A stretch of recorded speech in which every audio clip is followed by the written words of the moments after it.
Hiyanlam AC Falun Chain Liba Manipur River Gi Turban Sekmai Jindagi Samaidin Kuno Fawani Kai Hibat Turen Turban Sevin Bigi Tavok Pakat Pagi Yangshin Balakpada Bomi Singi Wahangi Pokumoina Dr. MLA Radheshyam Center na pamliba leingak semba yabagi phibam adu yogadaba khara watpana hojik makki oina state asida popular government semhalaktaba oigani president rule makhata na sangdoklabadi assembly dissolve tawkhragani haina miyamna panariba adu aran wafam oigani haina phongdokre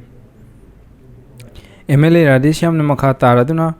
state asida thokliba chahi ani helaba irang asigi waroisin puraknabani haiduna center na chahi asigi February 13 da president rule asi thamlaki state asida PR lakraba matungda center na akanba thabak kya lokhatpadagi pamdaba thodok thokpa hanthakre khulai kya lokhatpaga loinana Kanglup ani gi marak ani makki CSO singa center gi lusingba singa wari sanaba howduna hiram kya da ahongba purakle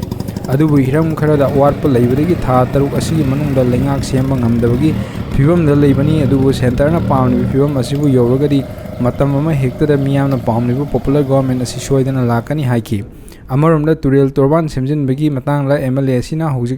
hojiki oina leingakta sel thungi phibam phattabana retaining wall chanaba sel leite maki maikeidigi emergency work oina turban khakhiba mafam sing asi semjinbani selgi phibam phagatpaga turban sing asi nauna semjingani haiki